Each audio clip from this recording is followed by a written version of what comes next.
টাকা এখানে এমন লস মানে বলার না। এখানে শুধু প্যাডে বাদ দেওয়া লাগে, এই বিদায় করতে আসি, নইলে এই জায়গা জমি কোনো ভুলও করা যাইত না। যে খরচ এই যে এখানে এক মন ধান বেচলে এই একজন কামলার দামই হবে না। কামলার দাম আছে এখানে 800 হইতে 1000। তো এই যে পরিস্থিতি দাঁড়াইছে। আসসালামু আলাইকুম বন্ধুরা। তো আমি আজকে যে ভিডিওটি নিয়ে আলোচনা করব সেটি হলো এই বন্দর সম্পর্কে, ঠিক আছে। তো আপনারা এই বন্দরটা দেখেন, তো এক সময় কিন্তু ধানের দর আপনার ছিল প্রায় আপনার 1000 থেকে 1200 টাকা মন, ঠিক আছে। তো এখন এমন একটা পরিস্থিতিতে দাঁড়াইছে যেখানে কৃষকরা আপনার ক্ষেতের যে একটা পরিশ্রম, সেই পরিশ্রমের তারা টাকা পাচ্ছে না, ঠিক আছে, তারা ন্যায্য মূল্য পাচ্ছে না। তো সেই বিষয় নিয়ে আমরা কৃষকের সাথে আলোচনা করব, ঠিক আছে। তো চলেন আমরা কৃষকের কাছে গিয়ে দেখি তারা কি বলে। তো আমি অবশেষে একটি ধান খেতে আসলাম, ঠিক আছে। তো আমি ধান খেতের আপনার মালিকের সাথে কথা বলবো এবং এখানে যারা কাজ করতেছে আমি তাদের সাথে কথা বলবো, ঠিক আছে। কথা বলে আমি এটা জানার চেষ্টা করব যে আপনার ধানের দর কীরকম আছে এবং আপনারা মানে কামলাদের মানে তাদের রুজ কত কিংবা তাদের চুক্তি, তো এটার বিস্তারিত আমি আপনাদেরকে জানার চেষ্টা করব।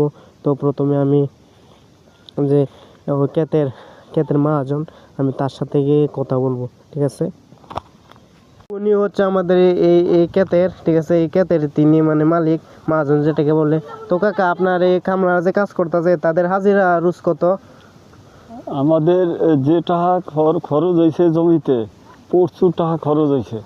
এখানে এই জায়গা আগে যে ধানের মন ছিল, ঠিক আছে, 1200-1400 টাকা, এখানে ধানের মন হয়ে গেছে 650 টাকা। এখানে এমন লস মানে বলার না। এখানে শুধু প্যাডে বাদ দেওয়া লাগে, এই বিদায় করতে আসি, নইলে এই জায়গা জমি কোনো ভুলও করা যাইত না। যে খরচ এই যে এখানে এক মন ধান বেচলে এই একজন কামলার দামই হবে না। কামলার দাম আছে এখানে 800 হইতে 1000। তো এই যে পরিস্থিতি দাঁড়াইছে, এই পরিস্থিতি খুবই একটা ভয়ঙ্করজনক। কৃষক কীভাবে চলবে? কৃষকের পরিস্থিতি খুবই খারাপ। এই যে ধান করতে যে ওষুধপত্র রোয়া লাগাইতে যে টাকা লাগছে আলচইতে, আবার তেলের দাম বাংলাদেশে সারা বিশ্বেই বেশি। এখানে এই যে ধান কাটলে মেশিন আলাদা কয় 1000 টাকা লাগবে, 1000 টাকা লাগবে। এই যে বাড়ির কাছে জমি, এও কয় 1000 টাকা দেওয়া লাগবে। তাহলে আমরা সাধারণ কৃষক মানুষ কীভাবে, এই গরিব মানুষ বাঁচবো, কী খাইয়া চলবো? এই ধান ছাড়া তো কোনো উপায় নেই। কৃষক এখানে পড়ছে বিপদে। বাংলাদেশের ভিতরে সবচেয়ে কৃষক খুবই একটা অভাবজনিতভাবে আছে।